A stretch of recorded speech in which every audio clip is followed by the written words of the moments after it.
নমস্কার বন্ধুরা, আপনাদের সকলকে স্বাগত জানাই আমাদের গল্পগুরুর আর এক সুপার সাসপেন্সে। আমাদের গল্পগুরুতে চলছে এখন এক সুপার গল্প সিরিজ। এই সুপার গল্প সিরিজে আমাদের আদিনাথ ভৈরবের আমরা ইতিমধ্যেই 3টি অধ্যায় শুনে ফেলেছি। আজ শুনব আদিনাথ ভৈরব গল্পের 4র্থ পর্ব। এর আগের পর্বে আমরা যেমন গল্প শুনে ভয়ে শিহরিতও হয়েছি এবং আমরা জানতে পেরেছি বিভিন্ন জীবনের দিক, তাই আজ আদিনাথ ভৈরবের আর এক খুব সুন্দর, রোমহর্ষক এবং ভয়ের চেয়েও ভয়ানক পর্ব, কালের কালান্তরে। তো চলুন বন্ধুরা, তাড়াতাড়ি শুনে নেওয়া যাক এই গল্পটি। এই গল্পের সমস্ত ঘটনা কাল্পনিক। যদি এর বাস্তবের সাথে কোনো রকম মিল থেকে থাকে তাহলে সেটি একমাত্র দুর্ভাগ্যপূর্ণ এবং সম্পূর্ণ ব্যাপারটি কাকতালীয়। অতীত একটি এমন জিনিস যেটা মানুষ চাইলেও বদলাতে পারে না, কিন্তু সেই অতীতের বোঝাই আজীবন বয়ে বেড়াতে হয়। বর্তমানের নির্ধারিত দৃষ্টান্তই অতীতের নির্মাণ করে, আবার সেই নির্বাচিত অতীতেই বর্তমানের আপনার পরিচয় হয়ে দাঁড়ায়। সেই দিনের ফেলে আসা কিছু স্মৃতি যেমন ঠোঁটের কোণে হাসির রেখা ফুটিয়ে তোলে, আবার কিছু হিংস্র পশুর মতো আজীবন তাড়া করে। আজ আমার বর্তমান পুরোটাই অতীতের ভয়ঙ্কর ইতিহাসের সাক্ষী। তখন আমি 1 বছর 17 তরুণ।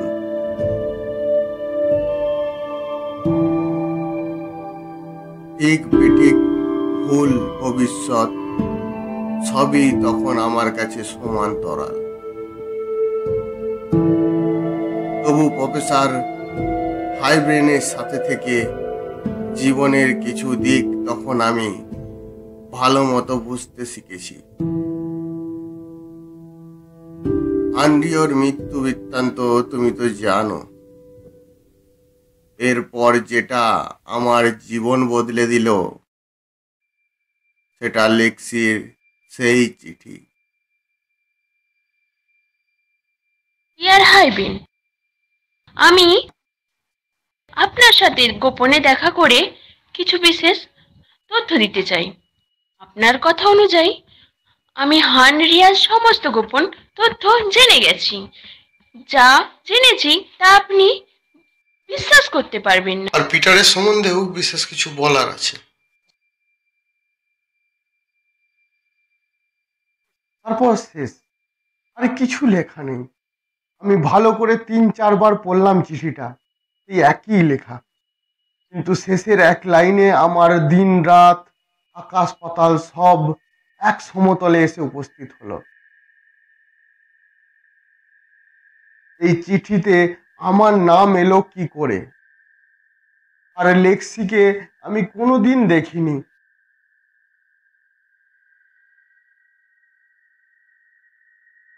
আমি চিনি না লেক্সিকে, অথচ সে আমার বিষয়ে কি জানতে পারলো? আর সেটা আবার জানাবে হাইব্রেনকে, কারণ আমি ছোট থেকে হাইব্রেনের চোখের সামনেই মানুষ। হাইব্রেনের আমার বিষয়ে প্রত্যেকটি জিনিস জানা। এরপরও কি জানাতে চাইতো লেক্সি হাইব্রেনকে?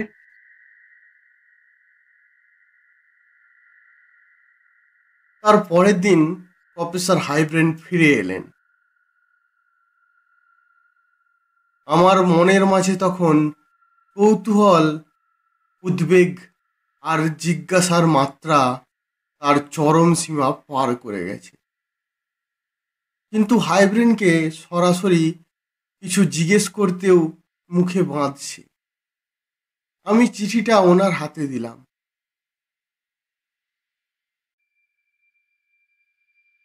ভাবলাম উনি নিজে পড়লেই বুঝি আমার বিষয়ে যা বলার কথা লেখা আছে তা উল্লেখ করবেন। আমি হাইব্রিনের থেকে মাত্র 2-4 পা দূরে দাঁড়িয়ে অপেক্ষা করছিলাম, কিন্তু হাইব্রিন চিঠিটা একবার খুলে নিজের মনেই পড়লেন। এরপর আবার সেটা ভাঁজ করে নিজের পকেটে রেখে দিলেন, আর অন্য 2-1 কথাবার্তার মাঝে নিজের বাড়ির দিকে রওনা হলেন। আমার মনের হাজার প্রশ্ন তখন কুল ছাপানো নদী। তবে কোনো প্রশ্নের উত্তর না পেলেও হাইব্রিনের মুখ দেখে এটা বেশ বুঝতে পারলাম তিনি কোনো দ্বন্দ্বে পড়েছেন এই চিঠিটা হাতে পেয়ে। গুরুজনেরা যখন কোনো কথা গোপন করে তখন তার কোনো বিশেষ অর্থ অবশ্যই থাকবে। এটা একবার বোধগম্য করলেও পরে কৌতূহল তার মাথা চাড়া দিয়ে ওঠে। এর মাঝেই শুরু হলো আমার কলেজ। আর কলেজ মানেই রোজি, এই একটাই নাম যা আমার সব দিক এক বিন্দুতে এসে থমকে যায়। তার হাসি, তার রূপ সব যেন মায়াবী। আমার মা বাবা মিস্টার এবং মিসেস গডেনের সেই দুর্ঘটনায় মৃত্যুর পর এক হাইব্রিন, 2 রোজি আমার জীবনে 2টি অংশ হয়ে দাঁড়িয়েছে। কলেজের এইবারে ওকেশনে রোজি ইন্ডিয়া গিয়েছিল। ও আমাকেও যেতে বলেছিল, হাইব্রিন রাজি হয়নি। কলেজ ক্যান্টিন আর রোজির পারফিউমের গন্ধে বেশ কাটলো কিছুদিন। হাইব্রিন আমাদের কলেজেই সাইকোলজি পড়ান। এখন লেখাপড়া সংক্রান্ত বিষয় ছাড়া অন্য কোনো কিছুই আলোচনা হয় না তেমন। মাঝে 2টি প্যারানর্মাল কেস প্রফেসর হাইব্রিন নিজেই সলভ করেছে। আমি আগ্রহ দেখালে প্রফেসর বললেন, তুমি এখন তোমার লেখাপড়ায় মন দাও, এইসব পরের বিষয়। আমি জানি আমি একজন মিডিয়াম হলেও প্রফেসর আমাকে বারবার কোনো ঝুঁকির মুখোমুখি করতে ভয় পান। যখনই কোনো আত্মা আমার দেহে ভর করে এই জগতে প্রকাশ পায়, তখনই আমি বেশ কিছুদিন অসুস্থতার মধ্যে ভুগি। আমি এই সবের জন্য ছোট, আমার বয়স এখন 17 বছর। আর 2, হাইব্রিন কখনো আমাকে তার ছেলের চেয়ে কম ভাবেনি। ওনার কোনো পিছুটান নেই, উনি বিয়েও করেননি। তবে আমাকে পুত্র স্নেহেই তিনি বড় করেছেন। কলেজে ওনার বেশ নাম আর খ্যাতিও আছে।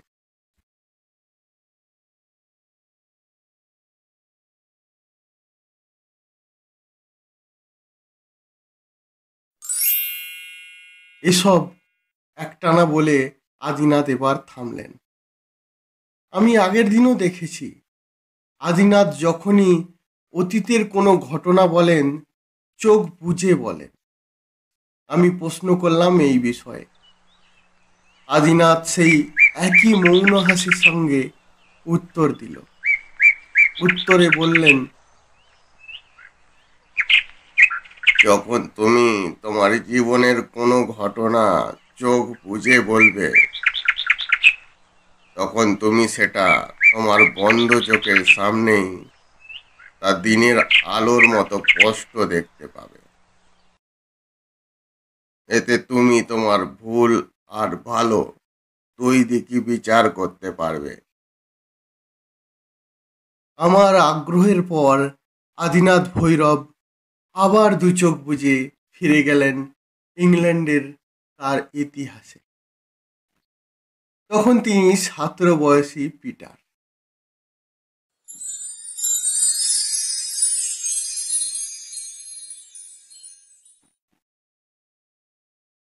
সেদিন রোজির বার্থডে ছিল। দুজনের মনে প্রেম পরিচ্ছদ থাকলেও আমাদের ব্যাপারটা তখনও খুব কাছের বন্ধুত্ব। প্রপোজ করিনি কেউ কাকেও, তবে আজ ভাবলাম আমি গিফটের সাথে সাথে প্রপোজটাও করে দেব। তবে তেমন বিশেষ কিছু হলো না।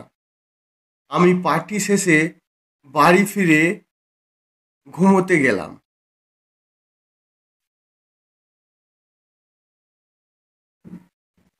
তখন কটা বাজে ঠিক টাইমটা দেখিনি। ঘুমের মধ্যে মনে হচ্ছে ফোনটা বারবার রিং করছে। বাড়িতে আমি আর বৃদ্ধ চাকর রজেন। রজেন বয়সের তাড়নায় এমনি কানে কম শোনে। তারপর শীতের রাতের ঘুম। কিছুটা বিরক্ত হয়েই আমি উঠে গেলাম ফোনটার দিকে, কিন্তু ফোনটা কানে দিয়েই আমি অবাক। আরে, এত রাতে রোজি ফোন করেছে? তবে কি এতক্ষণে সে আমার গিফট খুলেছে? গলাটা শুনে তাই মনে হলো।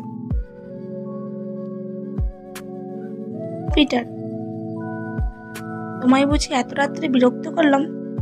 তবে আমি কাল সকাল পর্যন্ত অপেক্ষা করতে পারছি না। তুমি আমাদের গোপন জায়গায় চলে এসো, তোমাকে অনেক কিছু বলার আছে।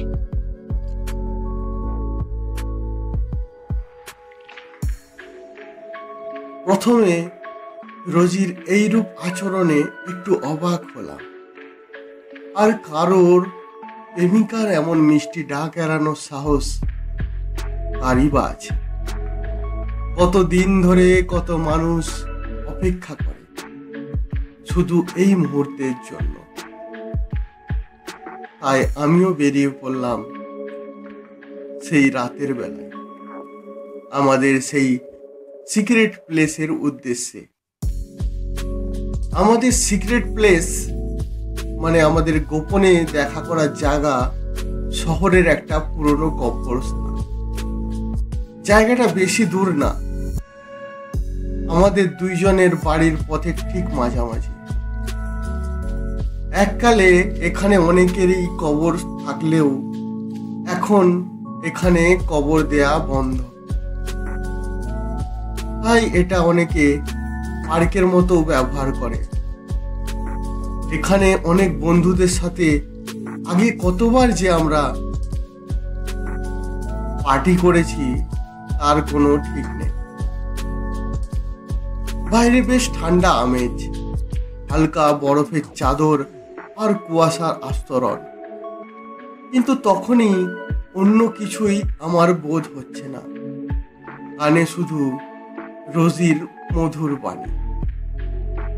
স্ট্রিট লাইট তো জ্বলছে, তবু একটা টর্চ এনেছি সাথে, কারণ কবরস্থানের ওই দিকটাই স্ট্রিট লাইটের আলো পড়লেও আবছে। আমি একটা হালকা সুর গুনগুন করে চলেছি।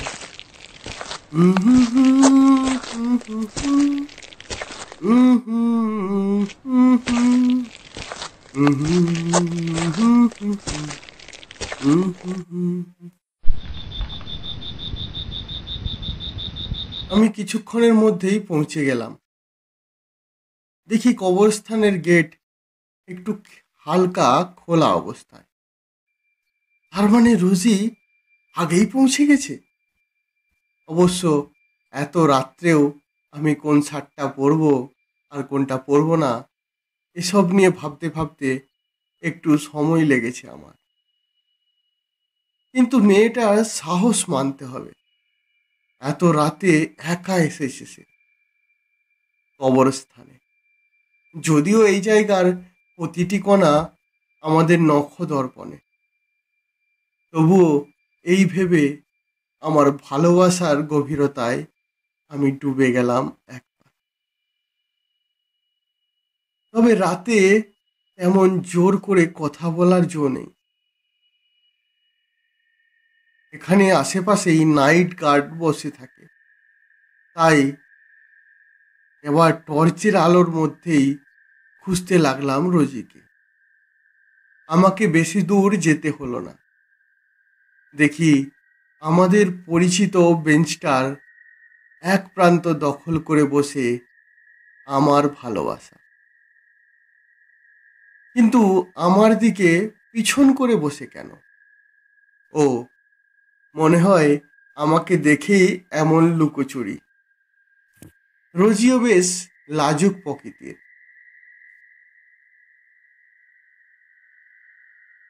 আমারই মতো। তাই আজ এইভাবে আমাকে নির্জনে ডেকেছে। তার নাম ধরে দু একবার ডাক দিতেও সে কোনো উত্তর দিল না। বদলে একটু যেন মৃদু হাসল। আমি নিস্তব্ধতা ভেঙে বললাম, আমি সেই কলেজের প্রথম দিন থেকেই তোমায় ভালোবাসি। আর আমি ঈশ্বরের কাছে এই দিনটাই প্রার্থনা করেছিলাম। এরপর আমি এগিয়ে গেলাম রোজির দিকে। তারপর তার কাঁধে হাত রাখলাম। রোজি পার্টির পোশাকটাই পরে এসেছে এখানে। এখনো সে পিছন ফিরেই বসে। এবার আস্তে আস্তে সে তার মুখ ঘোরালো। আর সেই মুখ দেখে আমার ঠোঁটের হাসি বুক কাঁপানো আতঙ্কে পরিণত হলো। সে কি পশুর মুখ না পিশাচের?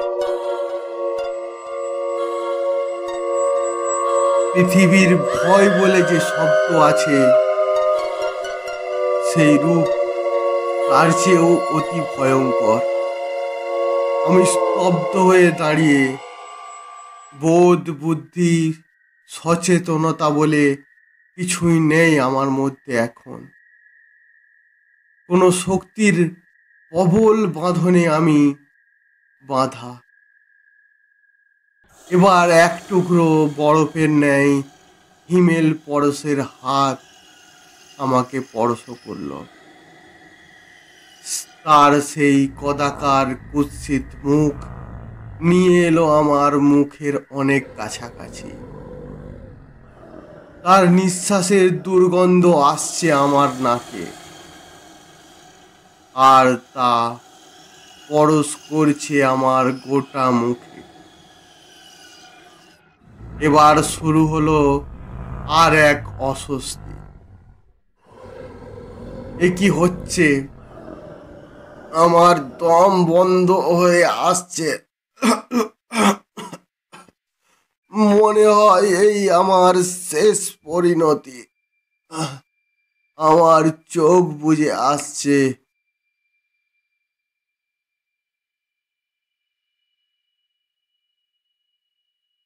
কিন্তু এ কি? আমার হঠাৎ মনে হলো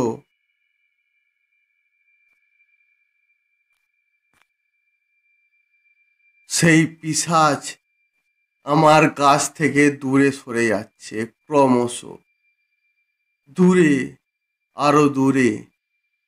আর আমার অস্বস্তি ভাব কমে আসছে। যেন কোনো কিছু দেখে ভয় পেয়েছে সেই ভয়ঙ্কর। কিন্তু কি দেখে ভয় পাচ্ছে সে? কিসের ভয়? আমি আস্তে আস্তে আমার পিছন ফিরে দেখি হাইব্রেন পবিত্র ক্রস হাতে দাঁড়িয়ে ঠিক আমার পিছনে, আর সঙ্গে আমার বৃদ্ধ চাকর রজেন। পরে জানতে পারি রজেন আমাকে বাড়ি থেকে বেরিয়ে যেতে দেখে। অনেকক্ষণ পরেও আমার বাড়ি না ফিরে আসায় সে ব্যাপারটা জানায় হাইব্রেনকে। তাই তারা আমার পিছু পিছু ছুটে এসেছে এখানে। পরে আমি 2 দিন ধুম জ্বরে ভুগি। আমি এই ঘটনার কারণ জিজ্ঞেস করাতে প্রফেসর হাইব্রেন যা শোনালো তাতে আমার রক্ত গরম হয়ে গেল এবং সঙ্গে পেলাম লেক্সির চিঠির সমাধান।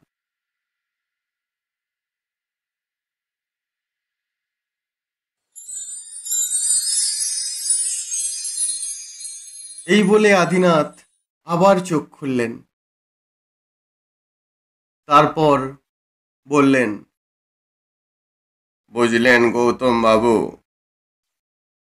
তখনের সেই ঘটনা মনে করে আজও আমার রক্ত ফুটে ওঠে। মরাকে আর কতবার মারা যায়। সত্যি আদিনাথের চোখে তখন আগুনের তাপ অনুভব করলাম, কিন্তু কিসের তা বুঝতে পারলাম না। এরপর আবার চোখ বুজে আদিনাথ ফিরল তার অতীতে।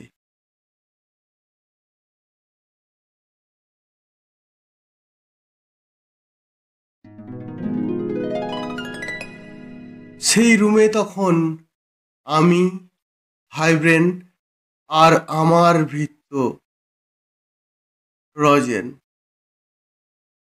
রোজি একটু আগেই একবার টহল দিয়ে গেছে। আমার প্রশ্নে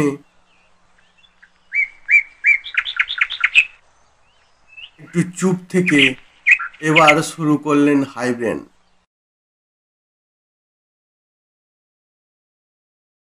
এই ঘটনা শুরু তখন তুমি মাত্র 5 বছরে।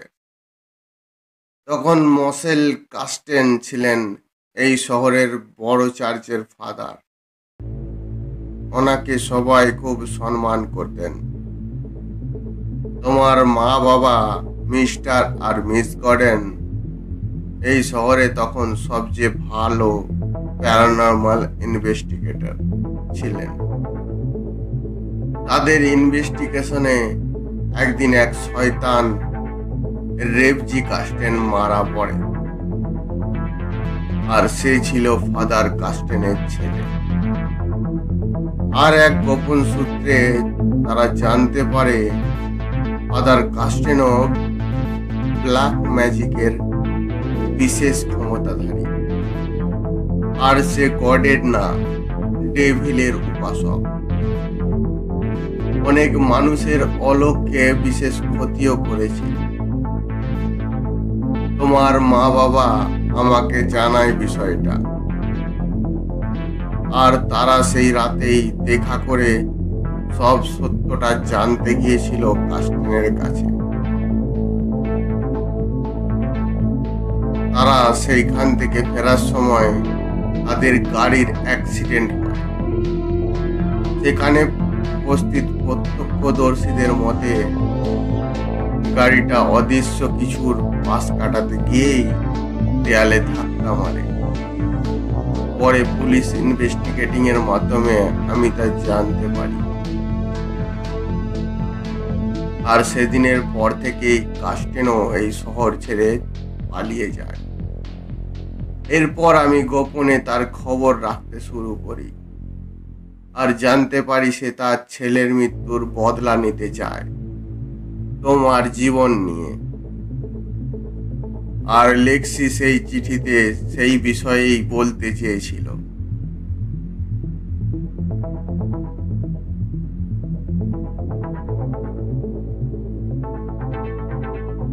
এরপর কিছুক্ষণ চুপ থাকার পর হাইব্রেন এক দীর্ঘ শ্বাস ছেড়ে বললেন,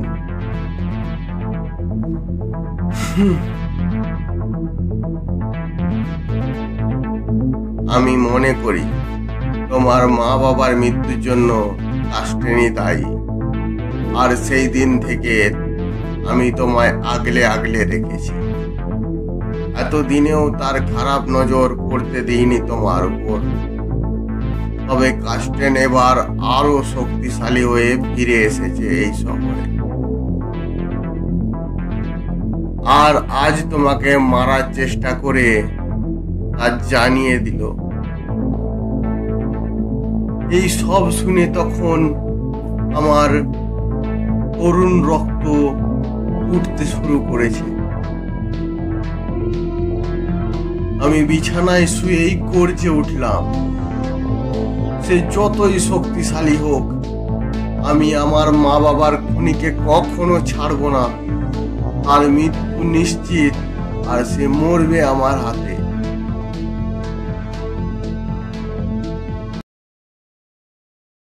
এরপর কিছুদিন এমনই কাটলো, কিন্তু মনের মধ্যে সেই আগুন কিছুতেই কমলো না। মাঝে মাঝে একবার সেই রাতের ঘটনা মনে করে গায়ে কাঁটা দিত। তবে ভয় যতই ভয়ঙ্কর হোক, তাকে আমি জয় করবই। আগের সপ্তাহে আমার 18তম জন্মদিবস। এই সবের পর আমি তা সেলিব্রেট করতে রাজি ছিলাম না, কিন্তু হাইব্রেন আর রোজি এখন সেই পার্টির আয়োজনেই ব্যস্ত। সেই সন্ধ্যায় উপস্থিত সকলের মুখের হাসি দেখে বেশ বুঝলাম আজকের এই সন্ধ্যা শুধু একটা মানুষের দয়ার দান, প্রফেসর হাইব্রেনের। পার্টি জমে উঠল। ওই মানুষটা না থাকলে এই 5 বছরের শিশুটাকে কে আগলে আগলে বড় করত। এরপর হাতের তালি আর শুভ কামনার মাঝে একে ছুরি বসল।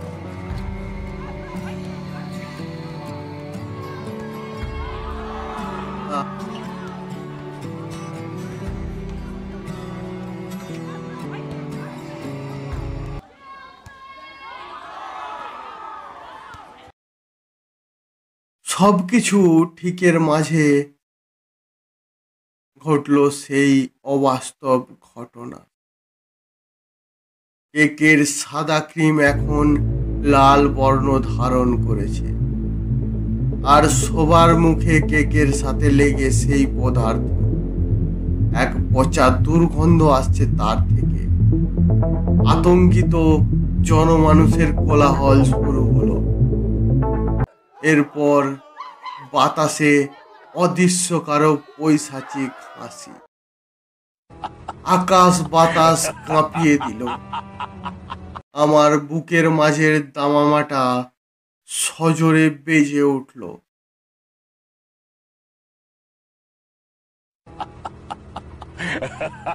আমি চিৎকার করে সেই অদৃশ্যের উদ্দেশ্যে বললাম, সাহস থাকলে শয়তান সামনে আয়, তোকে আজ আমি শেষ করব।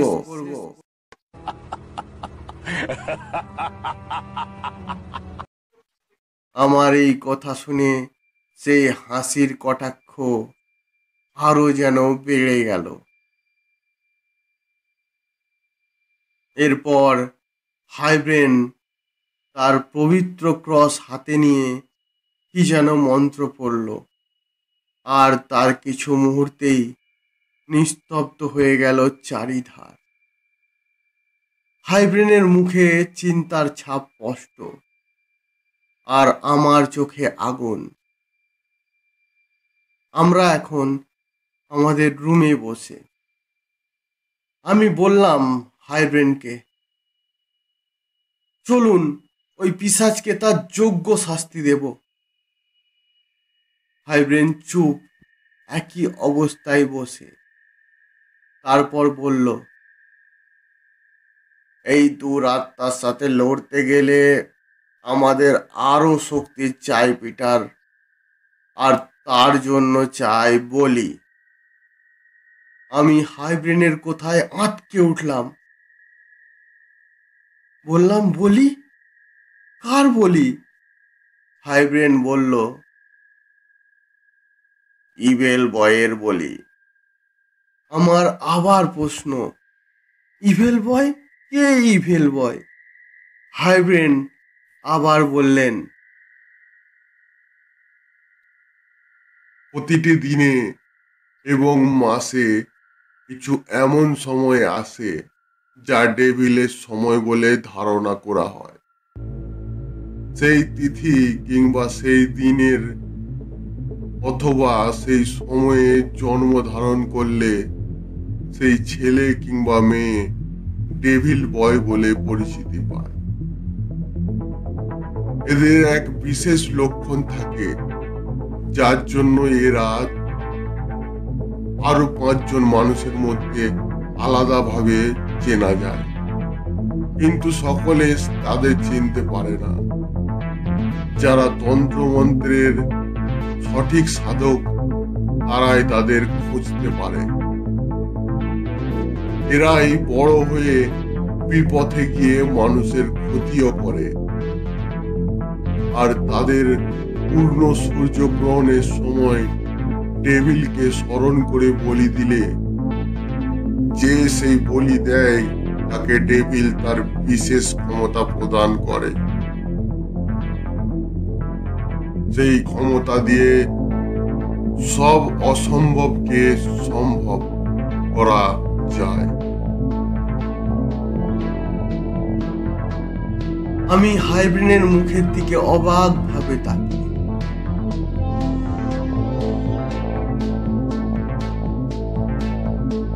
হাইব্রেন তো ঈশ্বরের উপাসক, তাহলে তার মুখে শয়তানের বাণী কেন?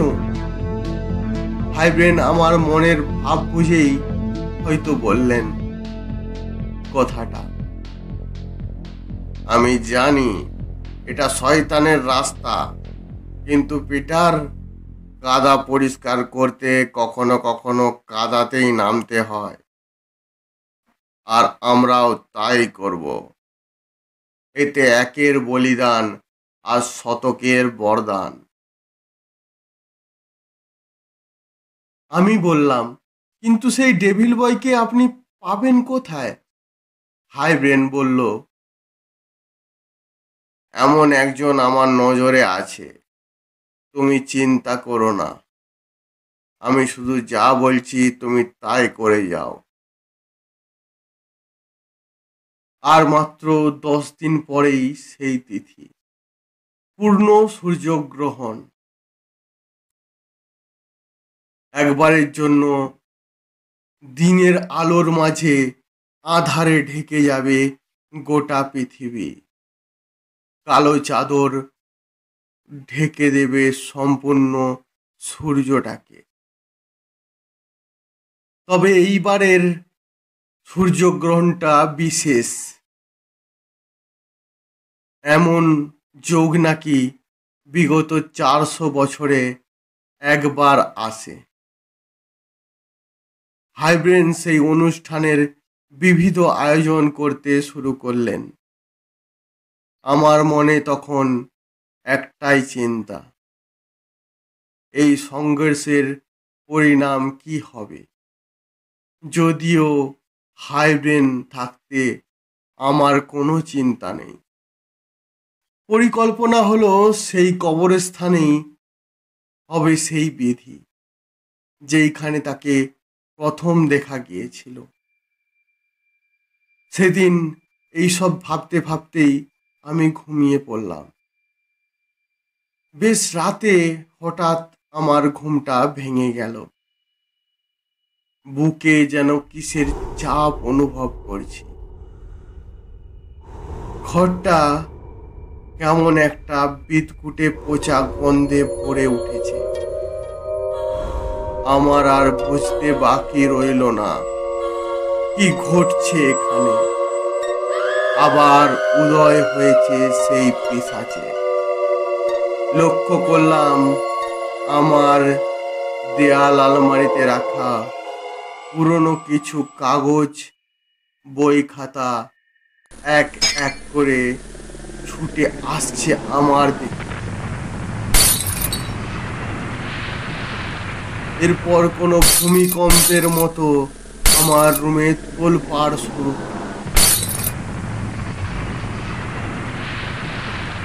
এবং সেই আঁধারে যেন একটা কালো হাত আমার দিকে বাড়িয়ে দিল এক ডায়েরি। অমনি সঙ্গে সঙ্গে রুমের বাইরে থেকে এলো হাইব্রেনের ডাক। আর কোনো জাদু মন্ত্রের মতোই সব আবার আগের অবস্থানে ফিরে গেল, যেন কিছুই হয়নি। আমি কোনো স্বপ্ন দেখছিলাম।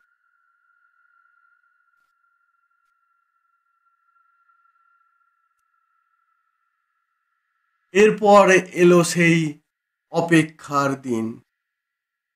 সেই কবরস্থলে হাইব্রেন মন্ত্র পড়ছেন আর আমি বসে।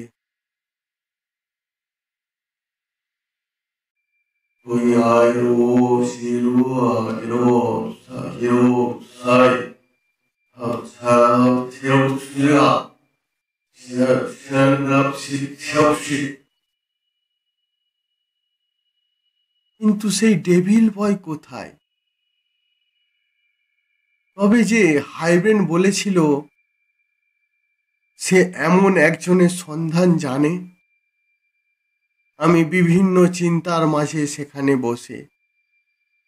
এবার হঠাৎ সেখানকার বাতাস ভারী হয়ে উঠল আর ভয়ানক ভারী শব্দে গর্জে উঠল আকাশ। এদিকে দিনের আলো ক্রমশ কমে এলো। দেখি আকাশের সেই জ্বলন্ত অগ্নিপিণ্ডকে গ্রাস করছে কালের অন্ধকার। চারিদিক কেমন থমথমে হয়ে আসছে। কোনো কাক পক্ষীরও এতটুকু শব্দ নেই, যেন কিছু একটা ঘটতে চলেছে। আর তারই অপেক্ষায় পুরো প্রকৃতি। প্রফেসর হাইব্রেন সেই এক বিশেষ আসনে বসে এখনো পাগলের মতো ভয়ানক ভারী গলায় উচ্চারণ করে চলেছে এক আদিম মন্ত্র।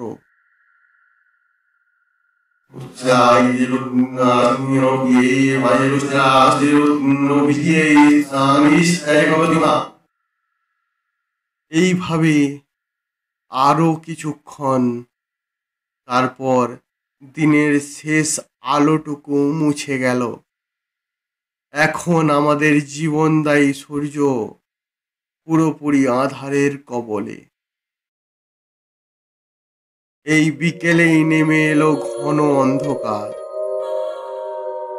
সাথে এলো এক অসহ্য পাতালের শীতলতা এবং বুক কাঁপানো কালের হুঙ্কার।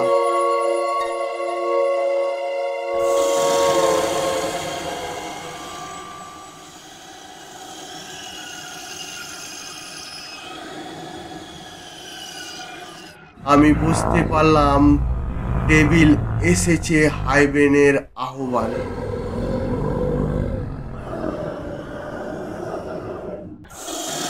তার ইভেল বয়ের বলি নিতে। আমি মুখ ঘুরে দেখলাম সেই দিকে। ওহ, সে কি ভয়ঙ্কর রূপ তার! পৃথিবীর সব ভয়ঙ্করও ভয় পেয়ে যাবে সেই রূপে। কিন্তু সেই ইভেল বয় কোথায়? এখানে আমি আর হাইব্রেন ছাড়া কোনো তৃতীয় ব্যক্তি নেই। তাহলে কি হবে এখন? কি বা ঘটবে?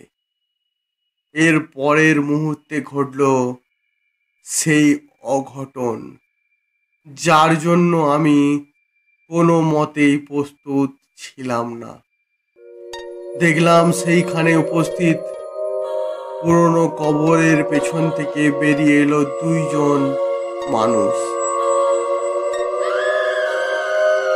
একজন আমার অচেনা আর দ্বিতীয়জন আমার ভৃত্য রজেন। তারা এসে জাপটে ধরল আমার হাত, আমার পা। আমি বেশ আচমকিত হলাম তাদের এরূপ আচরণে। কেন বা তারা এমন করছে তা আমার চিন্তা ভাবনারও বাইরে। এবার চোখ খুললেন হাইব্রেন। তার দুই চোখ দেখে বুক কেঁপে গেল আমার। এ কাকে দেখছি আমি? এ কি সত্যি হাইব্রেন, না কোনো পিশাচ রূপ নিয়েছে তার? এরপর হাইব্রেন এক পৈশাচিক হাসি মুখে জড়িয়ে বলল, কি পিটার, চমকে গেলে তো? কিন্তু আমার কাছে বেশি সময় নেই মাই ডিয়ার।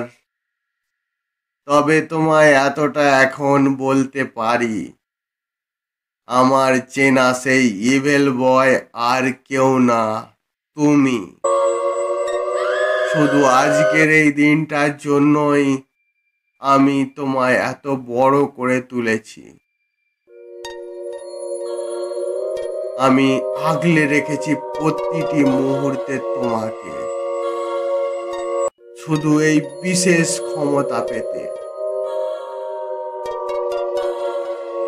তুমি ভাবতে পারছো পিটার, আজ ডেভিলের কাছে তোমার বলি দিয়ে আমি হয়ে যাব সবচেয়ে শক্তিশালী। আহ আহ আহ আহ।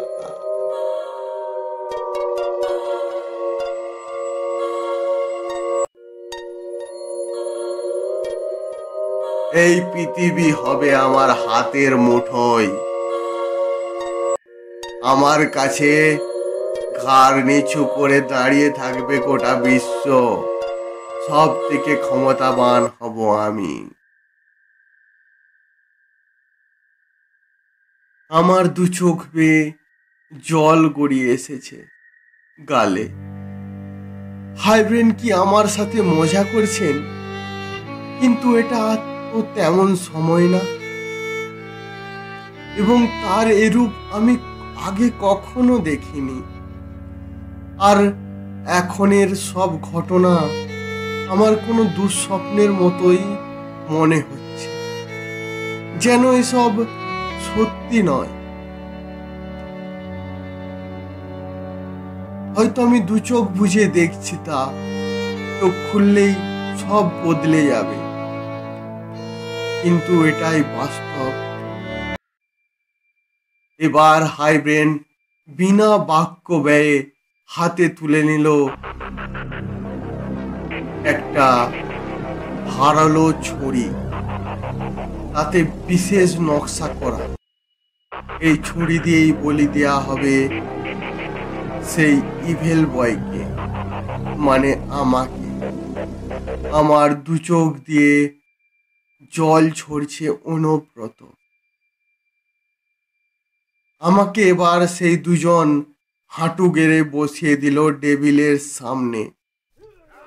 এরপর হাইব্রেন আহ্বান জানালো ডেভিলের উদ্দেশ্যে, ও মাই লর্ড, আমার এই বলি স্বীকার করে তুমি আমাকে বিশ্ব জয় করার শক্তি প্রদান করো। আমি এই ইভেল বয়কে তোমার উদ্দেশ্যে উৎসর্গ করলাম। Please god, please give me the power. আমার ঘাড় চেপে ঝুঁকিয়ে দিল একজন মাটির দিকে, আর হাইব্রেন আমার ঘাড়ের ওপর তুলে ধরল সেই চাকু,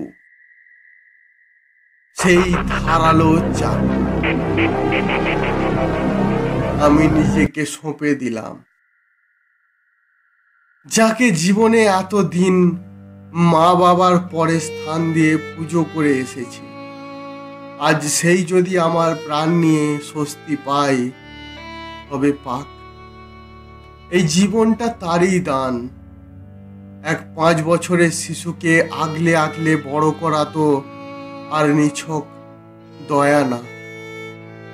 আজ তার ঋণ শোধ করবে আমার রক্ত। এরপর আমার কানে এলো আর এক পৈশাচিক হাসি। না, সে হাসি হাইব্রেন হাসছে না। আমি জানি এই হাসি কার।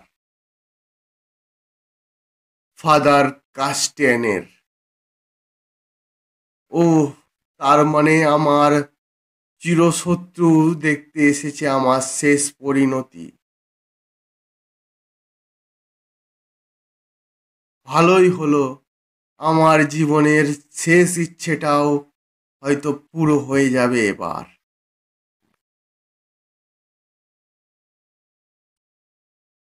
তখন সে হাসি শুনে হাইব্রেনও থমকে দাঁড়িয়েছে।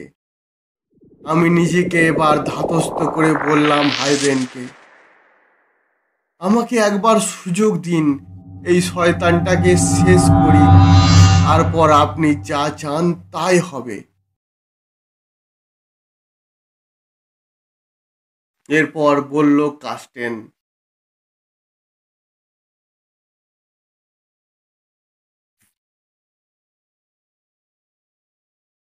এক মরা মানুষকে আর কতবার মারবে পিটার?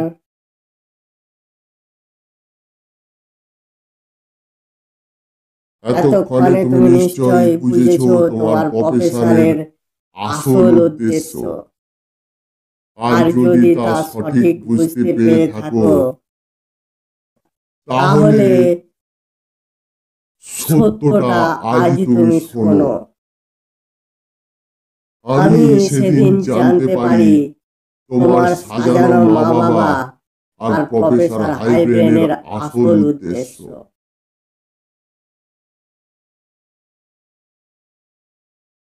মিস্টার আর মিসেস ফরেন তোমাকে ইন্ডিয়া থেকে নিয়ে আসে।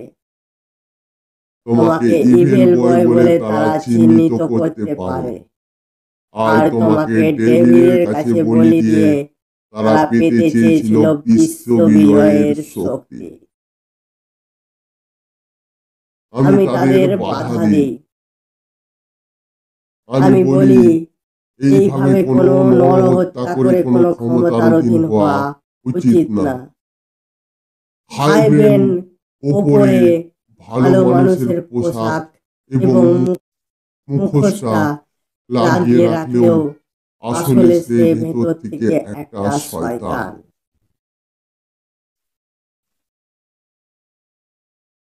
আমার কথা শুনে মিস্টার আর মিসেস গর্ডন আমার সাথে সহমতি দেন।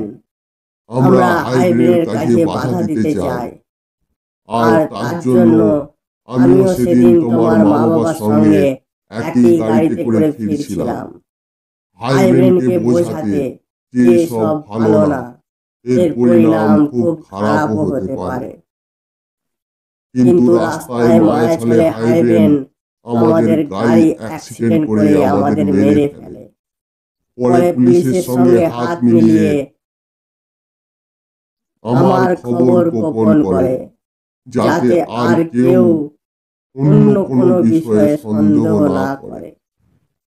কিন্তু আমি থামিনি। মরার পর আমার আত্মা বারবার তোমাকে সত্যটা জানাতে চেয়েছে। কিন্তু এই ধূর্ত হাইব্রেন সব সময় আমাকে বিফল করেছে। আর আজ তোমার জীবনের পঞ্চম সূর্যগ্রহণ। এই তিথি শ্রেষ্ঠ তোমাকে ডেভিলের কাছে বলি দেওয়ার।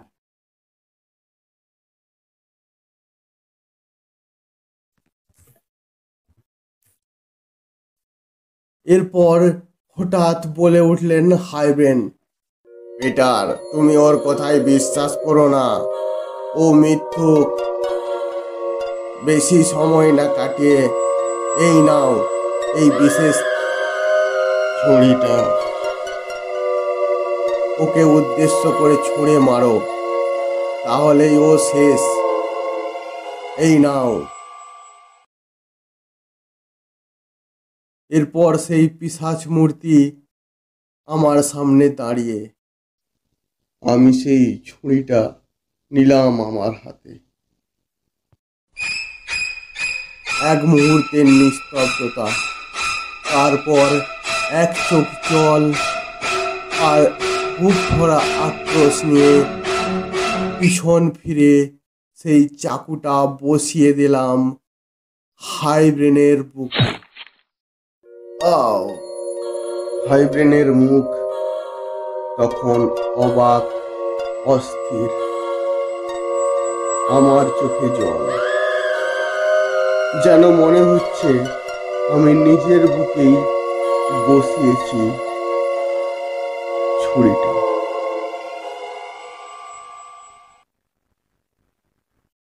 অমনি সেইখানে শুরু হলো তোলপাড়।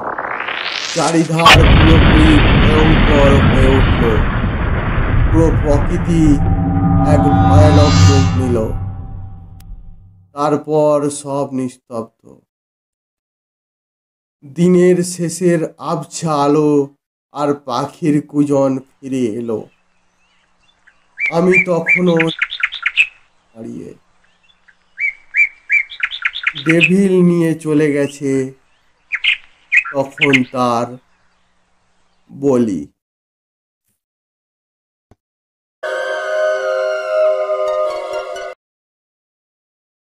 তাহলে বন্ধুরা, আজকে আমাদের এই গল্পগুরুর অনুষ্ঠান আপনাদের কেমন লাগলো? আশা করি আপনাদের খুবই ভালো লেগেছে। আদিনাথ ভৈরব গল্পে এমনও এখনো অনেক চমক, অনেক অকল্পনীয় ভাবনা আপনাদের জন্য অপেক্ষা করছে। তাই সেগুলির স্বাদ নিতে আমাদের এই গল্পগুরু চ্যানেলটি অবিলম্বে এখনই সাবস্ক্রাইব করুন এবং আমাদের গল্পগুলি নিজের আপনজনের সাথে শেয়ার করুন আর শুনতে থাকুন। এবার শুরু গল্পগুরু। ধন্যবাদ। আবার দেখা হবে আগামী রবিবার। ততদিন ভালো থাকুন, সুস্থ থাকুন।